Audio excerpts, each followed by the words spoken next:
Hi, I'm Chris Roberts. Ever since I saw Star Wars as a wide-eyed 8-year-old, I dreamt of being a hotshot pilot saving the galaxy or a lovable rogue making my way across the cosmos. It inspired me to make Wing Commander and has influenced everything I've done since then. 10 years ago, after 20 years of making games, I was burned out, so I took a break, but I never stopped playing games nor loving them. And now, I'm ready to come back, and I'd like to show you something I've been working on. But I don't want to build any old game. I want to build a universe. I want to build a game I always wanted to build, but I didn't have the tools to do until now. One that you can fly off a carrier fighting a heroic war on the front lines, but also one that you can muster out and find your own fortune in the stars wherever your spaceship takes you. I want to be able to share this experience with my friends and fight against real opponents in space, not just AI. And I want this to be as good or better than any other game out there, and I want to actively push the boundaries of what you can do in a game. None of this would have been even possible 2 years ago.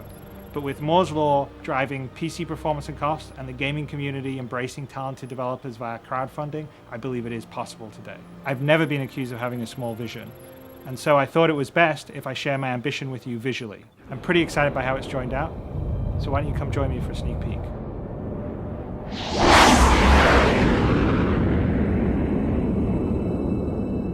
So I want to bring the space sim back. I want to bring the space sim back to the glory that it used to be in the 90s when I was making the Wing Commanders and when I was doing games like Privateer and Freelancer, but I want to utilize today's technology. I want to have the power of a cutting-edge PC with a GPU that can push millions of polys, connected to the broadband where you can play with thousands or hundreds of thousands or even millions of other people around the world in a sort of shared immersive experience. And now I think with Star Citizen I really can deliver that. We're going for something that's a little bit different than, say, a traditional MMO, and obviously different than just a single player game. What we're calling is a shared persistent experience. It is actually a combination of the single player experience and the multiplayer experience. Every player in the Star Citizen game is in the same universe. We don't have different shards or worlds, and you have a life, you have a character, you have multiple characters, they have multiple ships, so you have a bigger goal. You're basically going about making your name and fortune in the galaxy.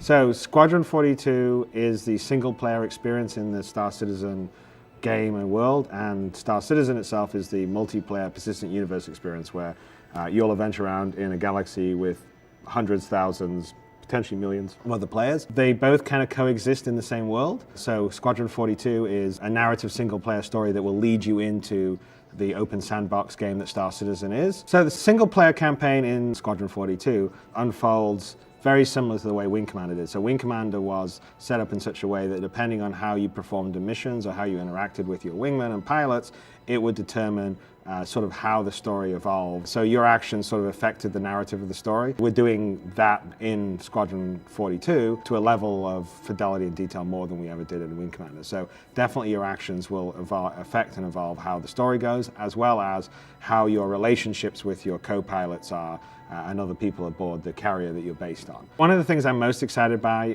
on Squadron 42, and one of the things that we're sort of adding to the lexicon of the Wing Commander experience, is that we're enabling cooperative multiplayer in the single player experience. So as long as you're connected online, your friends, say in your friends list that are, you know in the community, you interact with on our website, they can drop in to your game if you want them to and play the roles of the wingman and the missions you're taking and help you achieve your goals and missions. But I just think it adds a whole new dynamic to the narrative in a game like Squadron 42. So I think it'll be a really cool feature. If you like Wing Commander as a single player experience, Squadron 42 is like the next generation of that. The ambition and the scope of Star Citizen makes it pretty unique in the fact that I think we're starting with at least 100 star systems, and each star system can have multiple planets, each planet can have multiple landing locations, and all of that sort of rendered and built in a completely sort of high fidelity first person viewpoint. So when we're down on the planet, we're running around in first person. We can go into the bar and we see other players or AI characters,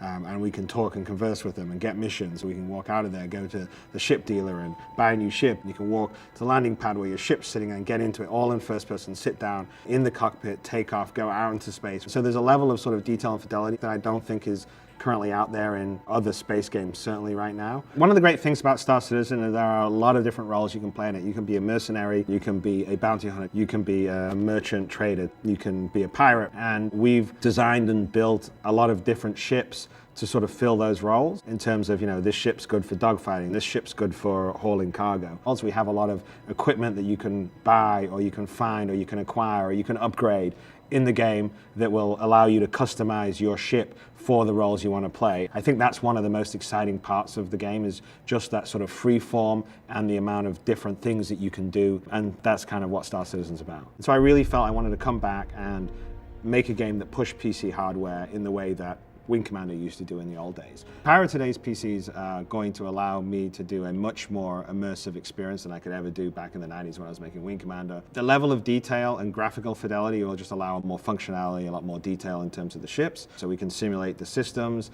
and the physics in a way that we never could before because we just didn't have the processing power. So we're supporting Oculus Rift, which is this great VR headset. That's the sort of stuff that you just don't see happen frequently sort of in the console world. PC is in my DNA. I think it's the most interesting platform because it's always evolving, it's always challenging you, and it's going to allow us in 3 or 4 or 5 years' time to do totally different things with Star Citizen, because the hardware will move along and we can push it even further. If you love space sims, you love PCs, and you feel like this kind of game needs to happen more often, by backing now you're helping it happen. But more importantly to that, if you've ever wondered how games are made, what's happening, by doing it now, you're going to participate in that, you're going to see it.